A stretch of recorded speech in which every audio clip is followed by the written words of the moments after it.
Guys, क्या होगा जब एक दिन गॉड सभी लोगों को उनकी मौत की तारीख, दिन, समय सब कुछ बता देते हैं। आइए देखते हैं। कहानी की शुरुआत जीसस की फोटो और एक लड़की इया के साथ होती है, जो हमें बताती है कि गॉड एक अच्छा आदमी नहीं है। वो अपनी वाइफ और अपनी बेटी के लिए बहुत कठोर है। वहीं गॉड अपने यूनिवर्स में अपनी फैमिली, जिसमें गॉड, गॉड की वाइफ, गॉड का बेटा जीसस, जिसे हमने मूवी की स्टार्टिंग में एक फोटो के अंदर देखा था, और बेटी यानी कि मैं। इसके बाद इया बताती है कि दुनिया बनाने से पहले गॉड जब बहुत बोर हो रहे थे, तब उन्होंने सबसे पहले अर्थ और उसके साथ कई तरह के जानवर और पंछियों को बनाया। और फिर भी जब गॉड को मजा नहीं आया तो उन्होंने एक आदमी और एक औरत को बनाकर पृथ्वी पर भेज दिया, जिनके नाम एडम और ईव रख दिए, जिनके धीरे धीरे बहुत सारे बच्चे हो गए, जो बाद में पॉपुलेशन में बदल गए और धर्म को लेकर एक दूसरे से ही लड़ने लगे। आगे इया अपने बारे में बताती है कि वो यूनिवर्स में एक घर के अंदर रहती है, जहाँ से वो कभी भी बाहर नहीं जा सकती है। घर के अंदर उसके डैड यानी कि गॉड का एक बड़ा सा रूम है, जिसके अंदर बैठकर गॉड अपने कंप्यूटर से दुनिया में होने वाली सारी गतिविधियों को क्रिएट करता है। वहीं गॉड की वाइफ यानी कि मेरी मॉम एक हाउसवाइफ है, जिन्हें गॉड बिल्कुल भी भाव नहीं देता है। और जीसस यानी कि मेरा भाई पृथ्वी पर चला गया था, जहां उसकी मौत हो गई थी, लेकिन मेरी मॉम आज भी डाइनिंग टेबल पर जीसस के लिए खाने की प्लेट लगाती हैं। इसी दौरान जब इया अपने डैड को इम्प्रेस करने के लिए टेबल पर रखे गिलास को अपनी आंखों से हिलाने की कोशिश करती है, तो इस पर गॉड इया को डांटने लगते हैं। इसके बाद इया बताती है कि पृथ्वी पर जो भी एक्सीडेंट होते हैं, ये सब अपने मनोरंजन के लिए हमारे डैड ही करवाते हैं। वहीं लोगों की लाइफ में परेशानियां लाने के लिए गॉड ने कुछ रूल्स भी बनाए होते हैं, जैसे जब आप जागने वाले होते हैं तब आप सोचने लगते हैं कि 10 मिनट और सो जाऊं, और वहीं जब आप बाथरूम में नहा रहे होते हैं तभी आपका फोन बजने लगता है। इसी तरह के ढेर सारे बेकार रूल्स गॉड ने लोगों की लाइफ में उन्हें परेशान करने के लिए जोड़ दिए होते हैं। पर इया को ये सब मालूम नहीं होता है। लेकिन एक दिन इया जब अपने डैड के रूम में जाती है, जहाँ उसे अपने डैड के कंप्यूटर से उनकी सारी सच्चाई मालूम पड़ती है, इसीलिए इया खाना खाते समय अपने डैड से कहती है कि तुम बहुत ही बुरे हो और लोगों के साथ बहुत ही बुरा करते हो। इस पर गॉड अपनी बेटी इया को बहुत पीटते हैं। आगे इया को हम जीसस के स्टैचू के साथ बात करते हुए देखते हैं। वहीं जीसस से उसके डैड नफरत करते थे, क्योंकि जीसस ने पृथ्वी पर जाकर पूरी दुनिया को ही चेंज कर दिया था। इया जीसस से कहती है कि वो गॉड से अपने ऊपर हुए अत्याचारों का बदला लेना चाहती है। इसलिए इया जीसस से कहती है कि मुझे भी तुम्हारी तरह पृथ्वी पर जाकर सब कुछ बदलना है। इस पर जीसस उसे सलाह देता है कि मैंने पृथ्वी पर 12 लोगों को अपना धर्म प्रचार करने के लिए चुना था, और उन्हीं की मदद से मैंने एक बुक बाइबल लिखी। इसी तरह तुम्हें भी पृथ्वी पर जाकर अपने 6 देवदूतों को चुनना चाहिए और उनसे उनके बारे में पूछकर एक बुक लिखनी चाहिए, जिससे ये दुनिया उसी बुक के हिसाब से चलने लगे। और फिर इया जीसस से पृथ्वी पर जाने का रास्ता पूछती है, तो जीसस उसे बताता है कि उसने एक वॉशिंग मशीन के अंदर से पृथ्वी पर जाने का रास्ता बनाया है, जिसके अंदर घुसकर तुम भी पृथ्वी पर पहुंच सकती हो। इसके बाद इया अपने डैड के कमरे में जाती है और उन्हें हर्ट करने के लिए पृथ्वी पर मौजूद सभी लोगों को उनके मरने की तारीख मैसेज कर देती है। और फिर इया अपने भाई जीसस को मैसेज वाली बात बताकर वॉशिंग मशीन के रास्ते अर्थ यानी कि रियल वर्ल्ड में आ जाती है। अब हम रियल वर्ल्ड में देखते हैं कि पृथ्वी पर जो भी लोग हैं, उन सभी लोगों को उनकी मरने की तारीख का मैसेज आ चुका था, जहां सभी लोग अपने मरने की तारीख जानकर काफी परेशान हो जाते हैं। अगले सीन में हम एक औरत को बाथरूम में नहाता हुआ देखते हैं। तभी उसे मैसेज से पता चलता है कि अगले 2 मिनट में वो मरने वाली है। अब अपने मरने की बात सुनकर वो औरत घर के अंदर मौजूद सारी चीजें बंद कर देती है, जिनसे उसे लगता है कि उसकी मौत हो सकती है। लेकिन जब वो औरत एक अलमारी के ऊपर रखे हुए डिब्बे को नीचे उतारने की कोशिश करती है, तभी उसके ऊपर वो अलमारी गिर जाती है, जिससे उसकी मौत हो जाती है। यहाँ हम समझ सकते हैं कि डेथ का जो टाइम है उसे कोई बदल नहीं सकता है। अब पूरी दुनिया के लोगों को अपने अपने मरने की तारीख मालूम हो जाती है, इसीलिए कुछ लोग कुछ भी करने लगते हैं। तभी हम एक लड़के को देखते हैं जिसे अपने मरने की तारीख मालूम थी, इसलिए वो टिकटॉक वीडियोस बनाने के लिए छत से ही कूद जाता है, लेकिन उसे कुछ भी नहीं होता, क्योंकि अभी तक उसकी मौत का समय नहीं आया था। वहीं कुछ लोग अपने मौत के बारे में जानकर दुखी हो जाते हैं और बाकी लोग अपने मनपसंद चीजों को करने लगते हैं। लेकिन जब गॉड ये न्यूज देखता है तो उसके होश उड़ जाते हैं। वो फटाफट अपने कंप्यूटर के पास जाता है और सब कुछ पहले जैसा करने की कोशिश करता है, पर इया ने कंप्यूटर को पूरी तरीके से खराब कर दिया था। ये देखकर गॉड इया को इधर उधर ढूंढने लगता है। इधर इया रियल वर्ल्ड में आ जाती है और जब उसे भूख लगती है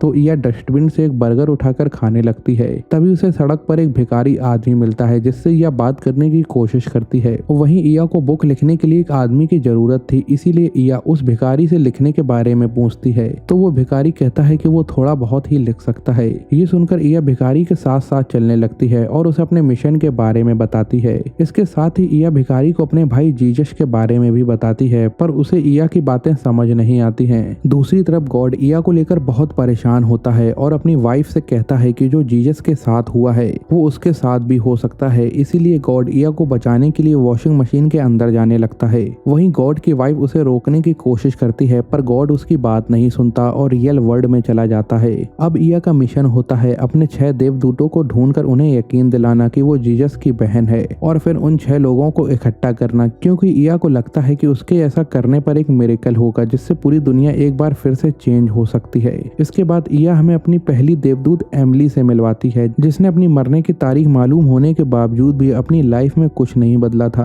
वहीं एमिली बहुत खूबसूरत थी जो अपने घर में अकेली रहती थी, और जिस बिल्डिंग में एमिली रहती थी उस बिल्डिंग में 12 लोग एमिली के पीछे पड़े हुए थे, पर एमिली को उनमें कोई इंटरेस्ट नहीं था। और एमिली जब छोटी थी तभी उसका एक एक्सीडेंट हो गया था जिसमें उसका हाथ कट गया था, इसीलिए एमिली अब तक आर्टिफिशियल हाथ का इस्तेमाल करती है। आगे हम इया को एमिली के पास देखते हैं, जहां इया एमिली को अपने बारे में बताती है और फिर उससे उसके बारे में पूछती है। इस पर एमिली बचपन में हुए एक्सीडेंट को लेकर रोने लगती है। तो इया एमिली से कहती है कि मैं तुम्हारी तरह रो नहीं सकती हूँ, पर लोगों का उनके हालात के हिसाब से म्यूजिक सुन सकती हूँ। इसी तरह एमिली का भी एक म्यूजिक होता है। तो इया एमिली को बताती है और कहती है कि आज रात जब तुम सो रही होगी तब मैं तुम्हारा म्यूजिक तुम्हें सुनाऊंगी। और जब एमिली रात को अपने ड्रीम में टेबल के पास होती है तभी जो हाथ एमिली का बचपन में कट गया था वो एमिली के सामने इया के गाने पर डांस करने लगता है, जिससे एमिली को यकीन भी हो जाता है कि इया सच में एक गॉड की बेटी है। इसके बाद इया अपने अगले देवदूत जॉन के पास जाती है, जो पहले एक मॉल में काम किया करता था, लेकिन जब से उसे अपने मौत की तारीख के बारे में पता चला है तभी से वो एक पार्क में जाकर बैठ गया, क्योंकि जॉन एक सुकून भरी मौत मरना चाहता है। और फिर इया जॉन के पास जाती है और उससे बात करने की कोशिश करती है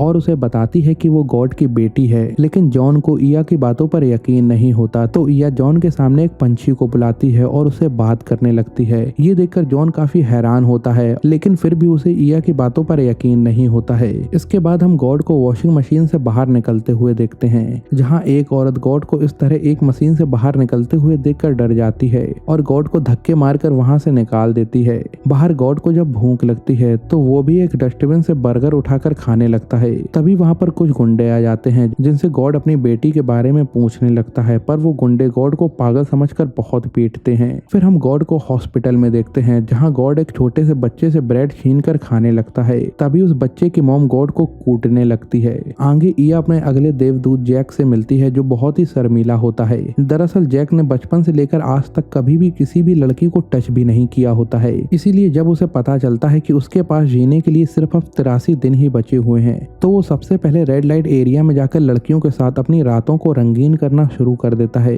जिसमें उसके सारे पैसे खत्म हो जाते हैं। तो इया उसे एक नया रास्ता दिखाती है और कहती है कि तुम्हारी आवाज बहुत अच्छी है और तुम्हें आवाज से रिलेटेड किसी काम को करना चाहिए। अब जैक के पास कोई और रास्ता भी नहीं होता है, तो जैक एडल्ट फिल्मों में ऑडियो का काम करने के लिए जाता है, जहाँ उसकी मुलाकात एक लड़की से होती है जिसे वो बचपन में पसंद किया करता था, और फिर दोनों बातों ही बातों में अच्छे दोस्त बन जाते हैं। इधर इया की मॉम जब जीजस की फोटो देखती है जिसमें जीजस के साथ 12 देवदूत होते हैं, लेकिन जब इया की मॉम उस फोटो को ध्यान से देखती है तो उसमें देवदूतों की संख्या 12 से बढ़कर 15 हो चुकी थी, यानी कि इया जिन 3 लोगों से मिली थी वो भी अब देवदूत बन चुके थे। दूसरी तरफ गॉड को जब भूख लगती है तो वो एक चर्च के अंदर लंगर में खाना खाने के लिए जाता है, पर गॉड को रूल तोड़ने की वजह से बहुत मार खानी पड़ती है। वहीं जब गॉड चर्च के फादर से कहता है कि जीजस मेरा बेटा है, तो ये सुनकर वो फादर भी गॉड को बहुत बुरी तरह पीटता है। इसके बाद हम अगले देवदूत चेरी को देखते हैं, जिसे किसी के मरने से कुछ भी फील नहीं होता है। इसलिए जब चेरी को लोगों की मौत के बारे में पता चला कि गॉड ने सभी को उनकी अंतिम तारीख भेज दी है, तो चेरी एक गन लेकर पार्क में लोगों को मारने के लिए जाता है।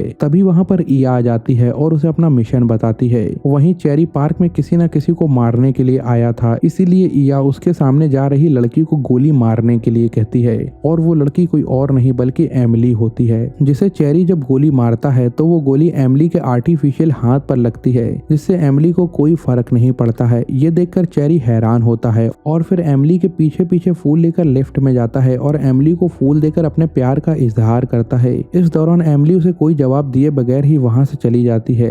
लेकिन घर पहुंचकर एमिली चेरी को कॉल करके अपने घर बुलाती है, जहाँ दोनों रोमांस करते हैं। अगले सीन में हम अगले देवदूत एक बूढ़ी औरत मार्टिना को देखते हैं, जो अपनी जवानी के दिनों से ही बहुत रोमांटिक थी। लेकिन अब मार्टिना का हस्बैंड काफी बूढ़ा हो चुका था, इसीलिए अब वो मार्टिना को खुश नहीं कर पाता था। वहीं मार्टिना को जब अपनी मरने की तारीख मिली तो मार्टिना अपने आखिरी समय में किसी के साथ रोमांस करना चाहती थी। इसी चक्कर में वो एक जवान लड़के के साथ रोमांस करती है, पर वो लड़का भी मार्टिना को खुश नहीं कर पाता है। इससे मार्टिना काफी परेशान हो जाती है। तभी उसके पास इया आती है, जो उसे अपना मिशन बताने के बाद मार्टिना से कहती है कि तुम्हें अपना असली प्यार सर्कस में मिलेगा। ये सुनकर मार्टिना इया के साथ अपने असली प्यार को ढूंढने के लिए सर्कस में जाती है।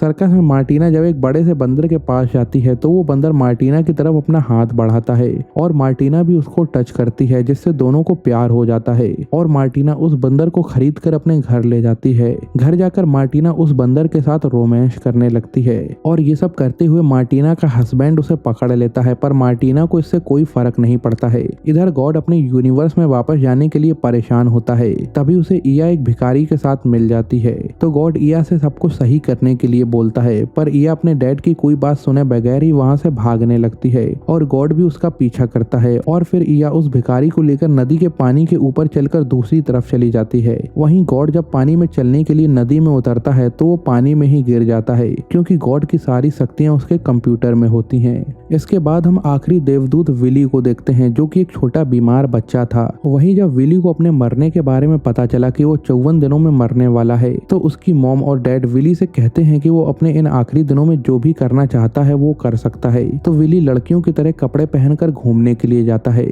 जहाँ इया विली से मिलती है। अब इया और विली दोनों सेम एज के होते हैं, इसलिए दोनों में अच्छी दोस्ती हो जाती है।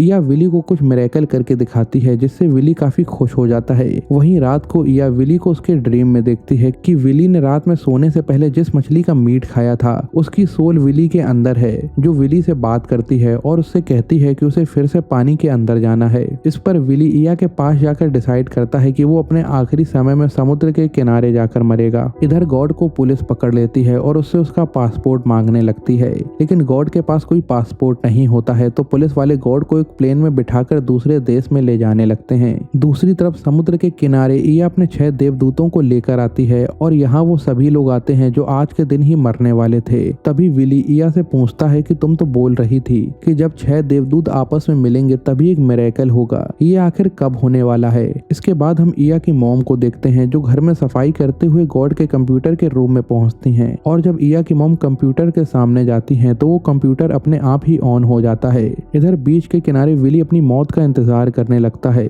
तभी हम देखते हैं कि गॉड को पुलिस वाले जिस प्लेन से ले जा रहे होते हैं वो अचानक ही क्रैश होकर उसी बीच की तरफ बढ़ने लगता है जहां इया होती है और वहां पर काफी सारे लोग इकट्ठा होते हैं। वो सभी लोग अपनी तरफ प्लेन को आता हुआ देखकर काफी डर जाते हैं। दूसरी तरफ इया की मॉम जब कंप्यूटर को चलाती हैं तभी वो अर्थ की प्रोग्रामिंग को बदल देती हैं, जिससे पृथ्वी पर रहने वाले सभी लोगों की मरने की तारीख भी बदल जाती है। वहीं जो लोग बीच के किनारे अपने मरने का इंतजार कर रहे थे उन सभी के मरने की तारीख अपने आप ही गायब हो जाती है और जो प्लेन क्रैश होकर इनकी तरफ आ रहा होता है वो भी अचानक कंट्रोल में आकर सही हो जाता है। इसके बाद इया की मॉम कंप्यूटर से अर्थ के बादलों का रंग चेंज कर देती है। इसके साथ ही पृथ्वी पर बहुत सारे बदलाव कर देती है, जिससे अब लोग पानी के अंदर भी चल सकते थे। ये देखकर इया समझ जाती है कि ये सब उसकी मॉम ने किया है, तो इया बहुत ही खुश हो जाती है। फिर अगले सीन में हम गॉड को एक वॉशिंग मशीन की दुकान पर देखते हैं, जहां गॉड उस रास्ते को ढूंढ रहा होता है जहां से वो आया था और इसी के साथ ये मूवी एंड हो जाती है। गाइस, इस कॉमेडी फैंटेसी मूवी का नाम द ब्रांड न्यू टेस्टामेंट है, जो कि सन 2015 में आई थी।